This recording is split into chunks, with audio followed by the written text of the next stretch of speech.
Well, I realized that I built this tank over the last 2 years, and it's been a long time since I've done any sort of overview. I've got about 30 videos of how the tank was made, but it's a kind of a piece by piece videos. I never gave a general overview, so I'm going to do that in this video. As always, I'll put a link in the description below that gives you the complete build list. But just an overview, in 2020 I built the tank and it was powered by pedals at that time. So the first 11 videos show how I built the hull, the suspension, the turret, the cannon, etc. And then in 2021 I converted it to power from a 12.5 horsepower engine from a riding lawnmower. So the next 13 videos show how I did that conversion. So first I'll talk about what this is a replica of. Obviously it's a Sherman tank, if you know anything about military history, World War II. But this is a special version. The United States built 50,000 Sherman tanks from 1942 to 1945. But they only made 254 of this particular model. This is officially called the M4A3E2 medium assault tank. And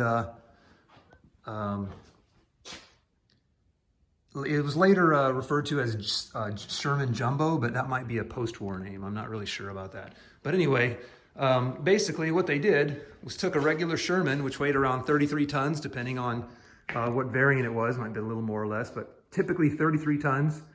And they took a regular Sherman and doubled the armor on the front, on the sides, all the way around the turret, and added 9 tons of armor to it, making it 42 tons. So this front transmission cover was 6 inches thick. This glacis is 5 inches thick, angled back at 48 degrees. This gun mantlet is 7 inches thick, homogeneous rolled plate.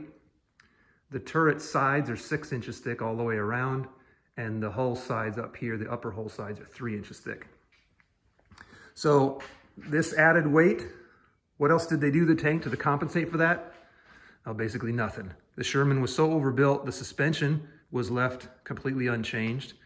Same engine, same transmission, same gun, 75 millimeter. The only thing they did do is there's a gear reduction here, just inside of the drive sprockets here and here, and they increased the ratio in those final drives so that it would have the same off-road and hill climbing capability, but its top speed was reduced from about 30 miles an hour to 22 miles an hour. And otherwise, same tank. And the reason they didn't keep making them or make more is because the M26 Pershing was on the way, and that was a superior tank in every way. So they only got a few of these into combat. Actually, 250 of them were in combat in Europe, and the other 4 were kept back for more analysis. And then this is a particular one called Cobra King, which is famous for being the first to reach Bastogne during the Battle of the Bulge, and was also involved in a few other operations. You can read about that. But that's a basic overall of what this is a replica of. Now, this tank, about this replica, this is 60% scale. So I downloaded blueprints and scaled everything to 60% of the real size. So this ends up being 5 feet, 3 inches wide, 11 feet, 8 inches long. And I think it's 5'9" to the top of the commander's cupola.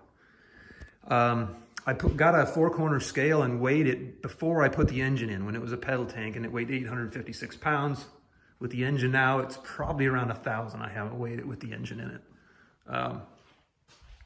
But it's got a working suspension.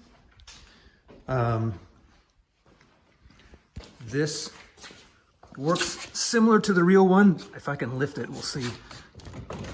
You can see it pivots, and this whole unit here goes up and down. There's a bungee cord in there that's wrapped around a steel pin that's attached to the suspension unit, and another pin that's attached to the bottom of this housing. And so when the suspension compresses, it stretches a bungee cord. So real simple, cheap, and easy to adjust. So I can just increase the number of wraps on the bungee cord to stiffen the suspension to whatever the weight ended up being. What else? This is a idler on the back, is adjustable to set the track tension. The track was originally built out of wooden, or it's all wood. When it was a pedal tank, it was wood tracks and wood end connectors and all bolted together, which worked fine, but it wasn't strong enough for an engine. So I disassembled it and added this is a conveyor belting. 7-inch wide conveyor belt. It's super strong in tension. It's like a 7,000 pound braking strength, so it's plenty strong. It twists a lot easier than the bolted track did. So unfortunately that makes it throw a track easier than it did with a bolted track, but it's plenty strong in tension. Just got to be careful about when I'm turning the tank. And I've, to be honest, never tried turning it on off-road. I've only driven it on pavement so far. So off-road, it probably would throw tracks pretty easily if you're trying to do a zero turn or a neutral turn. But otherwise it works really well. The drivetrain, I've got a 12.5 horsepower engine in the back, and I used a lawn tractor continuously variable drive, one for each track. So one engine drives 2 transmissions up front, and you can independently control the gear ratio of each transmission, and that's how you steer it. And when you're moving forward, it's real smooth and easy to change direction. It works really nice. I'm really pleased with the way that turned out.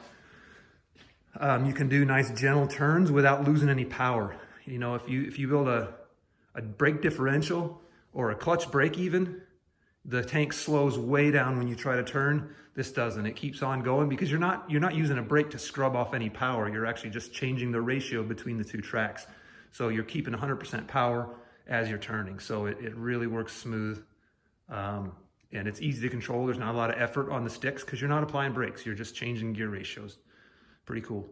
Cannon really fires off of a compressed air system. I'll show you in a minute.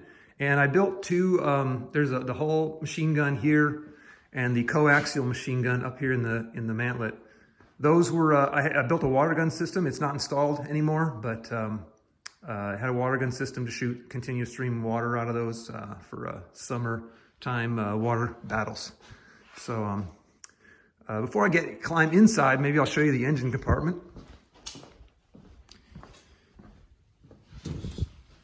So these are the doors are the same pattern of louvers as the real tank, but once you open it, I built this false panel in here so that it's always drawing in cold air at the top. That's the engine intake, and then it's always pushing exhaust air out the back underneath here.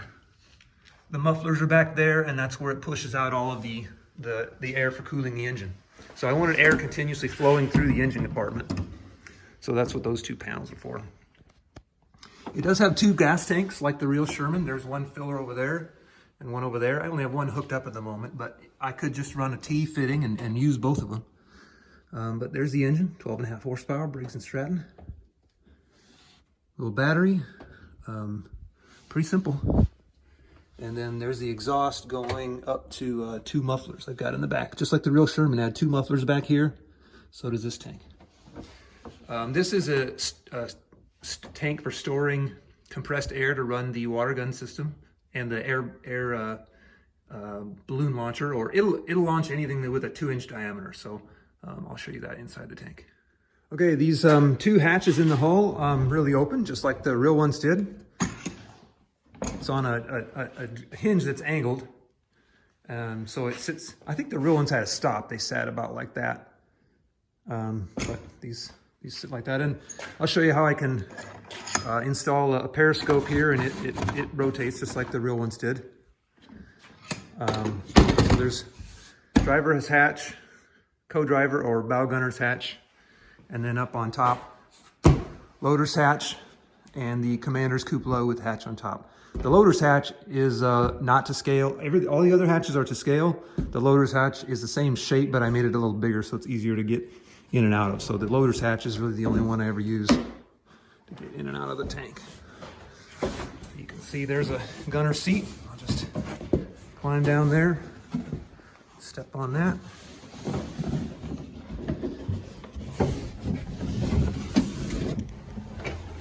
And once I'm in here, I'll turn the lights on. There There we go. So there's my little control panel. It tells me my battery voltage. I've got a cabin fan and lights. And there's an ammeter also to tell me my battery charging. Here's a carbon monoxide sensor and then fire extinguisher for safety. These are the controls, driver's seat and controls. So I got a shifter to put each transmission into. There's a transmission on this side, transmission on that side, and then that's to change it to either forward, neutral, or reverse for each track. Now inside these transmissions, I'll just show you what's in here. This is the this is a drivetrain exactly how it was in the lawn tractor. So that's a variable pulley stack. And so as you move the position of that pulley, it changes the ratio. That middle plate moves and it changes the diameter, effective diameter of the pulley. And that's how it changes the gear ratio.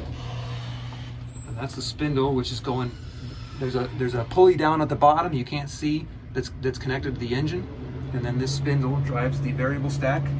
And then that goes up there. There's another pulley up front. That's the top of the drive axle. So the same pulley at the bottom of this, the belt that runs that is going over to the other side and driving both transmissions. And then these sticks, right now the parking brake's on. If I pull that back, that releases the parking brake. And then if you let go of the stick, that track's moving forward. And the further you push it forward, the faster that track's gonna go. If you want to reverse this track, you put the parking brake on, switch that selector into reverse, and then go forward. Same thing with the other side. Now, by the way, a real Sherman tank didn't have the ability to have one track go forward and the other track go reverse at the same time.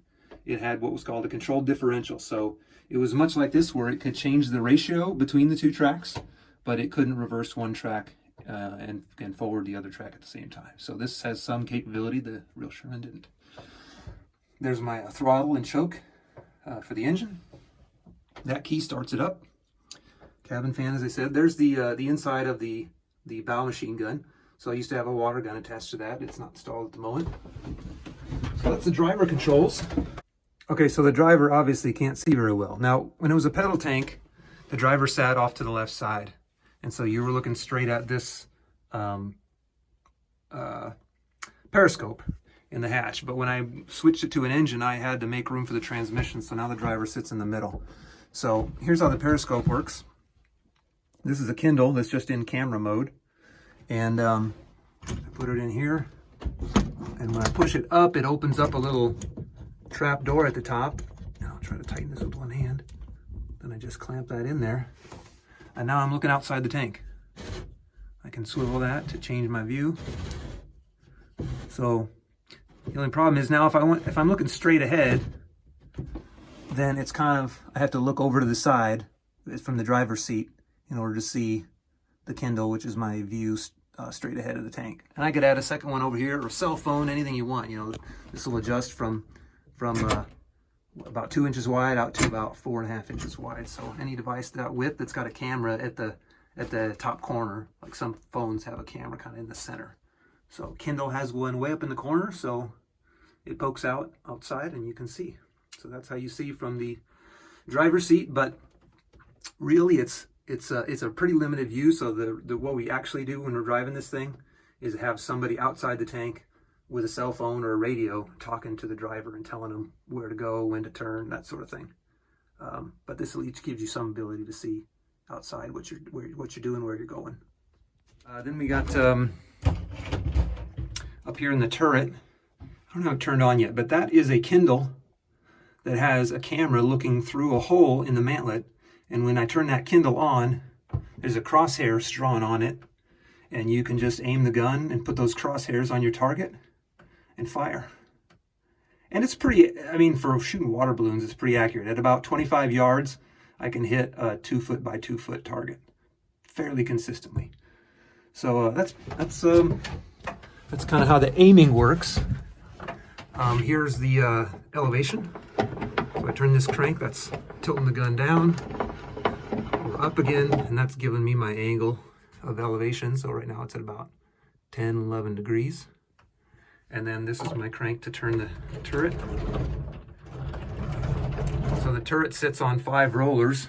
There's one of them This is one of those rollers, but it has a crank on it so that I can just turn it that way. The main gun, this is a line from that compressed air tank in the back I showed you. So there's a little air cylinder here that air tank charges. I gotta keep it regulated at 25 psi. And then this is a sprinkler valve that's modified. You can see YouTube videos on how to make this. But basically, this is the breech. I like to make a sliding breech block, but for now I have to unscrew that. There you can see through the barrel. You put in your water balloon, and then I learned a trick to use these Dixie cups, and you just cut the little rim off of there. You cut that off with some scissors, and then you put your balloon in, put your Dixie cup in behind it, and that seals the air behind the water balloon, because you can't get a water balloon exactly the right size every time. And with that cup, it'll consistently shoot a water balloon the same distance depending on where your air pressure is turned up. So anyway, to load it, you put in your balloon, put in your cup, put the breech back in, pull this trigger. It's not charged up, so it's not doing anything, but then you hear a big burst of air, boom, and it shoots a water balloon. What else about the turret? Get back. There's a gunner seat, commander seat, and these are height adjustable. So when the commander is sitting here, you can adjust the seat height so you can actually see through those vision blocks. Well, they're not, they're just holes in this tank, but in the real one, obviously they were vision blocks. So you got 6 vision blocks, and then if you want to, you can open the hatch and stick your head through that. Firewall, the engine's behind this wall. There's where my compressed air line's coming through. And that's a tour of my 60% scale Sherman tank.